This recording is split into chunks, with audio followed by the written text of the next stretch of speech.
عبداللہ ابن مسعود جیسا صحابی رضی اللہ تعالیٰ عنہ ہے، وہ مفسر عظیم تفسیر کرتے ہیں اس آیت کی، وَمِنَ اللَّهِ مَن يَشْتَرِي اللَّهَوَ وَمِنَ النَّاسِ مَن يَشْتَرِي اللَّهَوَ الْحَدِيث۔ اللہ شکایت فرماتے ہیں کہ بعض ایسے خبیث لوگ ہیں جو گانے والیوں کو خریدتے ہیں روپیوں سے، اور جب میرا پیغمبر صلی اللہ علیہ وسلم دعوت دیتا ہے کہ چلو اللہ کی طرف رسول کی طرف، تو وہ کہتا ہے وہ شرابی کبابی اور وہ مغنیات گانے والیوں کو خریدنے والا، وہ کہتا ہے لوگوں محمد صلی اللہ علیہ وسلم جدھر بلاتے ہیں خبردار مت جانا، دیکھو میں نے کیسی حسین لڑکی خریدی ہے، ارے یہ شراب مفت کی پیو، تم سے پیسہ بھی نہیں لیں گے، یہ گانے والی لڑکی کا گانا سنو، کہاں جاتے ہو، محمد صلی اللہ علیہ وسلم تو تمہیں روزہ رکھوائیں گے، تمہارا پیٹ جلوائیں گے، تم سے نمازیں پڑھوائیں گے، تم سے کعبے کا طواف کروائیں گے، آؤ ادھر آؤ مزے سے۔ دیکھو تفسیر روح المعانی کے اندر اس آیت کی تفسیر کے اندر کیا لکھا ہوا ہے، علامہ آلوسی حضرت عبداللہ ابن مسعود رضی اللہ تعالیٰ عنہ نے قسم اٹھائی کہ واللہ ان هذه الآیہ قد نزلت فی باب الغنا، یعنی گانا ہی کہ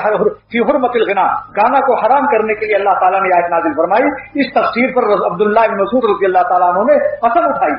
کہ واللہ قسم خدا کی، معمولی بات۔ پھر فرمایا کہ ان الغنا ینبت الزنا، ان الغنا رقیۃ الزنا، گانا سننا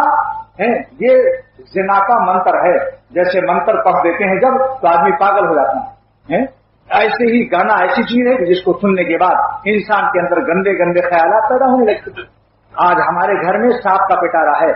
مچھردانی تو لگا دی مچھر نہ کاٹنے پائے، ایک قطرہ خون میرے بچوں کا نہ نکلے، ٹی وی لا کر رکھ دی تاکہ عورتوں کے گانے، عورتوں کی اچھی اچھی شکلیں دیکھ کر میرے بچے ہپی اور ثانی و بدکار ہو جائیں اور فتنہ عام ہو جائے، اور ویسے ہی مٹک مٹک کر گانا گانے لگے جیسا ٹی وی پہ سنتے ہیں۔ یہ اس کی فکر نہیں،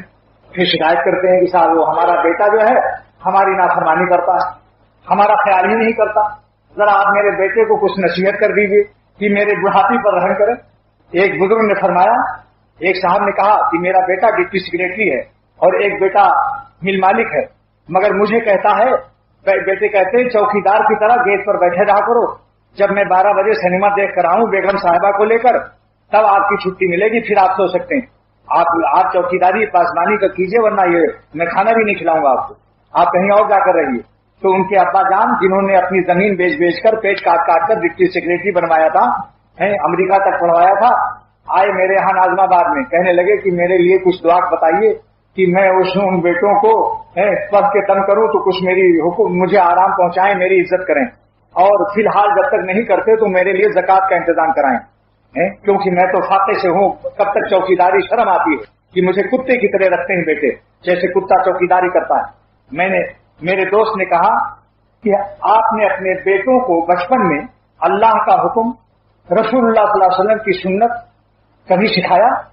ربا کا حکم سکھایا؟ کہنے لگے نہیں۔ تو کہا پھر ابا کا حکم کیسے مانیں گے؟ وہ جو باپ اپنے بیٹوں کو ربا کا حکم نہیں، وہ ابا کا حکم اور فرمانبردار کبھی نہیں ہو سکتا، یاد رکھ لو۔